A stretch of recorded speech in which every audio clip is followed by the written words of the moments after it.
Hey guys, what up? Mike here with Laker Talk. So let's talk about the obvious. Byron Scott. Yesterday he decided to he announced that he's going to bench D'Angelo Russell and Julius Randle for the next 5 to 10 games and replace them with Lou Williams and Larry Nance Jr. Now, it's clearly obvious. He started trending on Twitter. Everybody's going nuts. It's obvious that he's lost his mind. Nobody understands this pick. Even if you watched the Time Warner telecast, like Antoine Jameson was ripping Byron Scott, respectfully, like questioning this move. James Worthy was like, I don't know. Even the host was like getting on him, no one understands this move. Even Mitch Kupchak. Now I'll talk about Mitch Kupchak in a second, but why do you take out Julius Randle for Larry Nance Jr. when Julius Randle's been playing hard and has been balling and showing so much upside? It doesn't make any sense to really demoralize him. I don't know, right? It doesn't make any sense. For Larry Nance Jr., obviously, Larry Nance Jr. is okay, but he's like your 10th man on the team. He's not a starter. He's a backup. And an okay backup at that. D'Angelo Russell, on the other hand, our number 2 pick, guys. Our number 2 pick. Freaking A, he's like a first-round overall pick. And you're going to bench him in a season like this, a 3-17 season, for Lou Williams, of all people?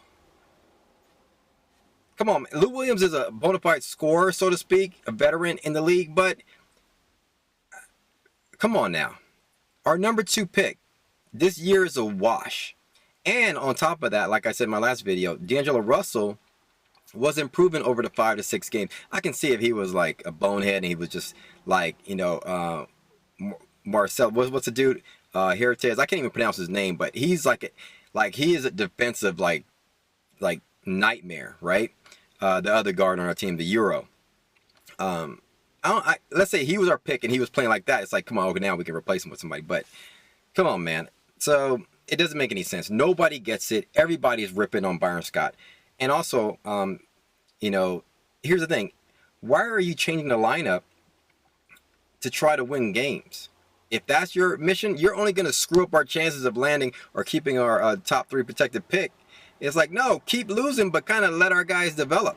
But here's the other thing, guys. If you watch the game, we actually had a pretty decent game. We started off really well. Here's the problem. The problem is not those 2 guys that you took out. The problem is Kobe Bryant. Yesterday, he didn't shoot the ball. And when he did shoot, he shot at 51%. First half, he had like 6 or 7 shots, or I think he had like maybe 5 shots the first half.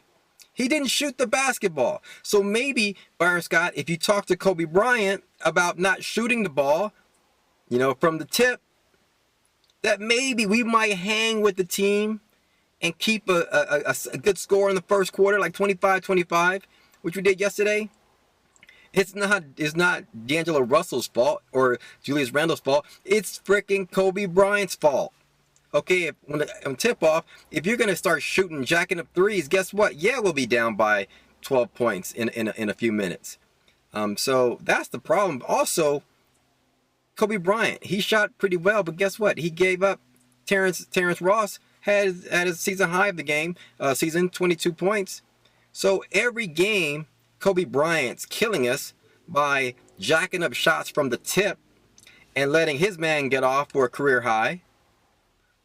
But Byron Scott says, ignore that, take out pretty much a couple of our best players, D'Angelo Russell and Julius Randle.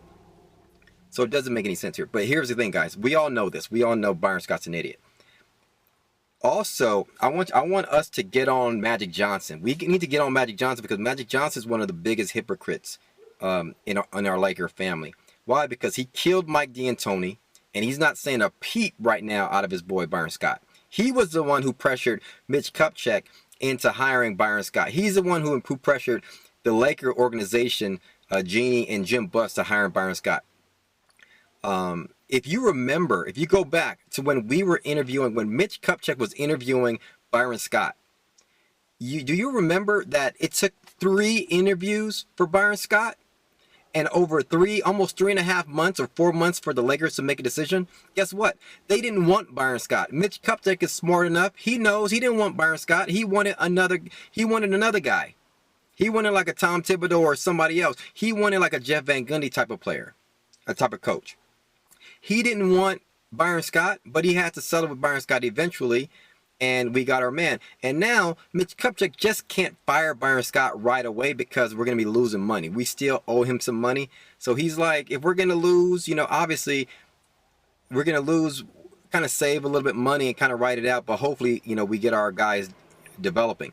Get this, Mitch Kupchak just spoke with LA Times in an interview, and he had some quotes in there talking about how he thought Julius Randle was playing well and was hustling as a rookie, and that's what you like to see.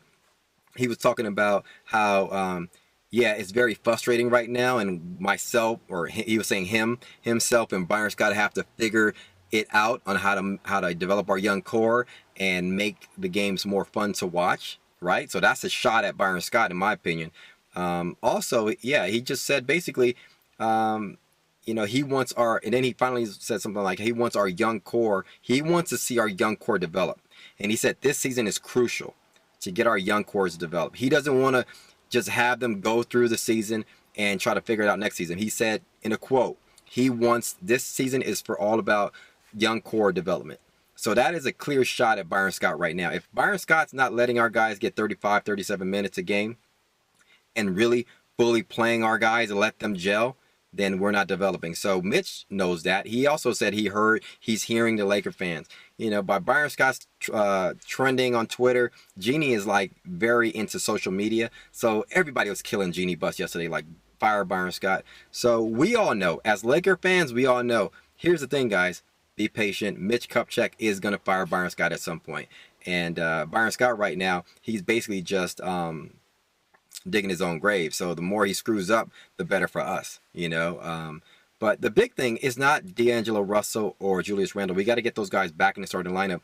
The problem is Kobe Bryant. He's killing us. If he plays like he did yesterday, taking efficient shots and lowering his shot count, then we're gonna stay in the game for the most part. Okay, but if he starts jacking up shots from the tip, guess what?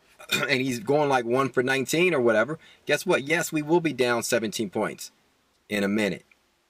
And that's the problem. Byron Scott needs to address that. It's not D'Angelo Russell or Julius Randle, which I mentioned yesterday. If you watched the Pistons game, D'Angelo Russell was getting after it defensively. He was. And he was showing progress. He was showing confidence in driving to the rim. So I like that approach of what I saw in D'Angelo Russell, and we need to see more of that. And we just need to get Byron Scott out of it. So that's my take, guys. Hit me up. Leave me some comments. Also follow me on Twitter at Mike Sports LA, and subscribe to my YouTube channel. More videos to come. All right, we'll talk soon. Peace.